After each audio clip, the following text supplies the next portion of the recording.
তৃণমূল বিজেপিকে একযোগে আক্রমণ করে রবিবার দুর্গাপুরে অভিনব প্রতিবাদ কর্মসূচি। মাননীয় বিচারপতিদের ভয় দেখানো নয়, ধর্মের সুরসুরি দিয়ে মানুষকে ভুলিয়ে রাখা নয়। সংবিধান প্রণেতা বাবা ভীমরাও আম্বেদকর মূর্তির নিচে মানুষকে নিজের অধিকার বোঝাতে সংবিধান পাঠ করলেন আইনজীবীরা। বাংলায় মাননীয় বিচারপতিদের ভয় দেখানো হচ্ছে, ধর্মের সুরসুরি দিয়ে মানুষকে সংবিধান প্রদত্ত অধিকার থেকে বঞ্চিত করছে বিজেপি তৃণমূল।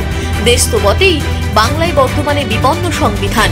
রবিবার এই অভিযোগগুলিকে সামনে রেখে দুর্গাপুরে অভিনব প্রতিবাদ কর্মসূচি দিল জেলা কংগ্রেস নেতৃত্ব।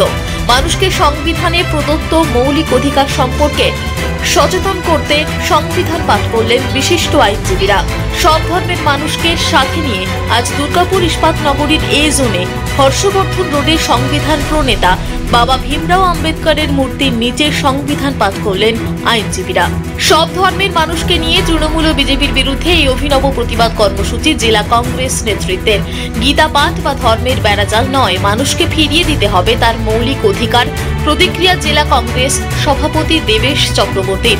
কংগ্রেসের এই কর্মসূচিকে পাল্টা কটাক্ষ তৃণমূল ও বিজেপি নেতৃত্বের। ব্রিগেডে বিজেপির গীতা পাঠের পাল্টা, দুর্গাপুরে কংগ্রেসের সংবিধান পাঠ।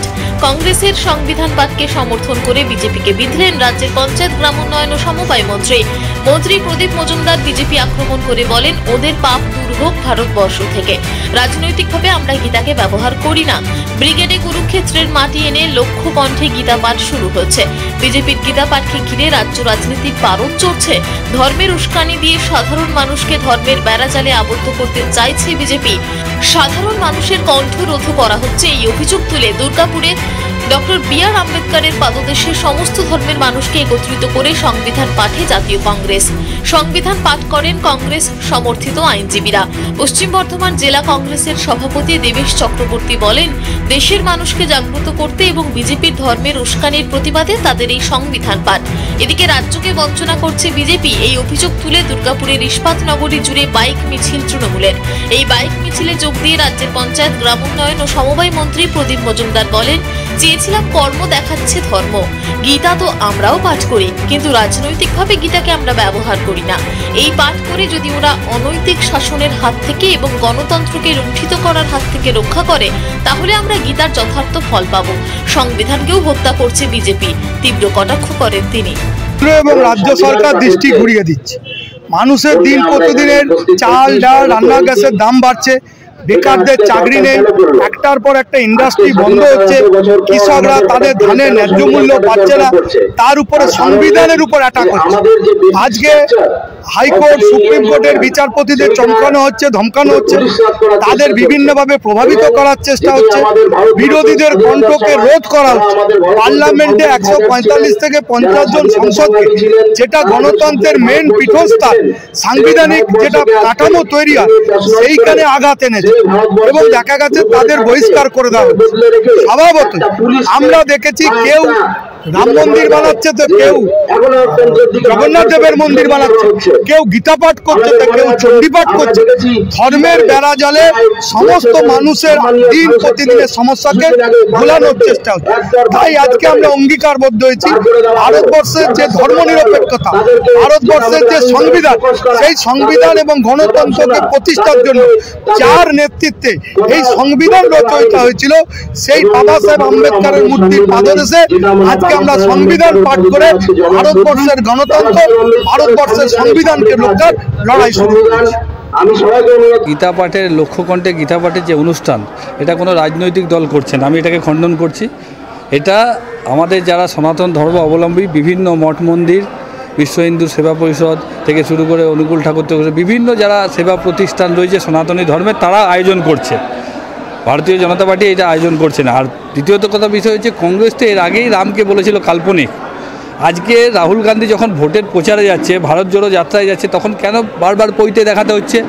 ওই জন্য কংগ্রেসের যে লিডার আছে, ধর্মের নামে রাজনীতি ওনারা করেছেন, ধর্মের বিভাজনের রাজনীতি ওনারা করেছেন, ভারতীয় জনতা পার্টি করেনি। ভারতীয় জনতা পার্টি যখন 2টো সিট ছিল তখনও বলেছিল রাম মন্দির বানাবো, যখন 300 সিট হয়েছে তখনও বলেছিল রাম মন্দির বানাবো, এবং সেই শুভক্ষণ চলে এসছে 22শে জানুয়ারি এবং যেটা লক্ষ্যকণ্ঠে গীতা পাঠ হচ্ছে সেটা গ্রিনিজ বুক অফ রেকর্ডে নাম আসবে, সেখানে সাধারণ মানুষ যারা সনাতন ধর্ম অবলম্বী রয়েছে সবাই এতে অংশগ্রহণ করবে। এতে কংগ্রেসের কেন বিপদ হচ্ছে? দরকার হলে কংগ্রেসেরাও আসুক, কেন ওই মঠ মন্দিরের সংস্থা যারা এটা আয়োজক করছে তারা সমস্ত লিডার দিকে, বিধায়ক দিকে সবাইকে নিমন্ত্রণ করেছে। মাননীয় বিরোধী দলনেতা, মুখ্যমন্ত্রী, প্রধানমন্ত্রী, রাষ্ট্রপতি সবাইকে ওনারা আমন্ত্রণ করেছে। কংগ্রেসেরও যদি বিধায়ক থাকে তাহলে তাদেরকেও আমন্ত্রণ করেছে। এটা ধর্মের সুশ্রীর বিষয় নয়। কংগ্রেস আগে চিন্তা করে ওনারা কি করছে। রাহুল গান্ধীকে বারবার কেন পইতে দেখাতে হচ্ছে, সনাতন বলে প্রমাণ করতে হচ্ছে। রাহুল গান্ধী যিনি কাল্পনিক বলেছিলেন, যে কংগ্রেস পার্টি রামকে কাল্পনিক বলেছিল, রাম সেতুর ঘটনাকে কাল্পনিক বলেছিল, তারা আজকে রাম নাম জপ করছে। ওরা ওই যে এখানে আমরা প্রতিবাদ মিছিলে লিখেছি না, যাওয়া হয়েছিল কর্ম, দেখাচ্ছে ধর্ম। গীতা তো আমরাও পাঠ করি।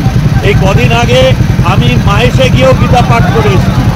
তাতে ওনারা প্রথম গীতা চেনালেন নাকি আমাদের? ওদের পাপ দূর হোক ভারতবর্ষ থেকে।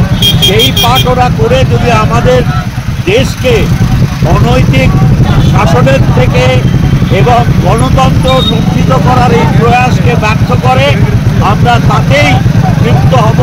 গীতার যথার্থ পাঠের উপকার আমরা পাবো। আরে ভালো তো, আমরা তো আমি তো নিজেই গীতা পাঠ করে এসেছি। আমাদের দল তো গীতা পাঠের পক্ষে।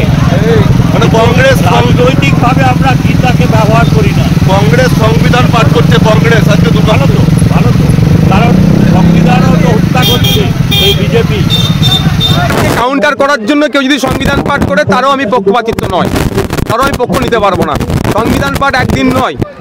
আমি মনে করি, আমি বলি, যেমন আমরা যারা ধর্মে বিশ্বাসী এবং যারা ধর্মকে বিশ্বাসী নয়, অনেকে ভারতবর্ষে মাথা তুলে সবাই বাঁচতে পারবো আমরা। যারা ভিন্ন ধর্মে বিশ্বাস করে তারাও মাথা তুলে বাঁচবে, যারা যে ধর্মতে বিশ্বাস নয়, যাদেরকে নাস্তিক বলা হয়, তারা মাথা তুলে বাঁচতে। এটা দেশে আমাদের সংবিধান।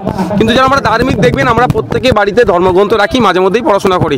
আমি সব মানুষকে আহ্বান করি, ধর্মগ্রন্থের সাথে সাথে দেশের আইন বিচার ব্যবস্থা কোথায় যাচ্ছে না যাচ্ছে, কি আমার অধিকার আছে, তার জন্য সংবিধান আছে, গাইডলাইন আছে। 365 দিনেও সংবিধান পড়া দরকার। তবে এই যেগুলো হচ্ছে, এগুলো ধর্মকে সামনে রেখে শুধু রাজনৈতিক ফায়দা নেওয়ার চেষ্টা হচ্ছে। এটাকে ধিক্কার জানাই, নিন্দা জানাই। আমি চাই যারা ধার্মিক, প্রকৃত ধার্মিকা, 365 দিনই তারা গীতা পাঠ করুক না, তারা কোরআন 365 দিন পাঠ করুক না। কিন্তু খোঁজ নিয়ে দেখা যাবে একদিন হয়তো 5 বছরের মধ্যে একদিন হয়তো এসে কেউ কোরআন পাঠ করছে, কেউ চণ্ডী পাঠ করছে, কেউ গীতা পাঠ করছে, যে বাকি 4 বছর তাদেরকে খুঁজে পাওয়া যায়নি। কত দেখা যাচ্ছে শুধু বিজেপি নয়, সব পাখি মাছ খায় আর মাছ ডাঙার দোষ হয়। অনেকেই ধর্মীয় আবেগকে কাজে লাগাতে চাইছে। আমি বারবার বলছি, আজকেও বলছি, ধর্মের নিরিখে ভোটটা যারা চাইছে তারাই বেশি ক্ষতিগ্রস্ত হচ্ছে। 2014 সালের আগে বলেছিল হিন্দু খাতরে মে হ্যাঁ, আজকে হিন্দুকেও কিন্তু 1200 টাকার আশেপাশে আপনার গ্যাস কিনতে হচ্ছে, পেট্রোল ডিজেল কিন্তু 100 টাকার কাছাকাছি কিনতে হচ্ছে। 2011 সালের আগে বলেছিল মুসলমান বিপদে আছে রাজ্য সরকার। আজকে মুসলমান যদি বিপদ থেকে উদ্ধার করার নামে মুসলমানদের আজকে অবস্থা দেখুন, আর সারা দেশের হিন্দুদের আজকে অবস্থা দেখুন। এরা ধর্মের নামে ভোট চেয়েছে। দুর্গাপুর থেকে নিজস্ব প্রতিনিধির রিপোর্ট, টিভি নিউজ 10।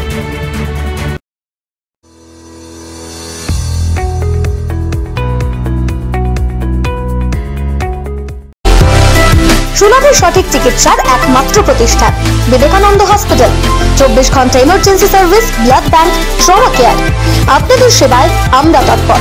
গুণমান ও পরিষেবায় দুর্গাপুর বিধাননগরের ডক্টর জাকির হোসেন এভিনিউর বিবেকানন্দ হসপিটাল শিল্পাঞ্চলের মানুষের মন জয় করেছে।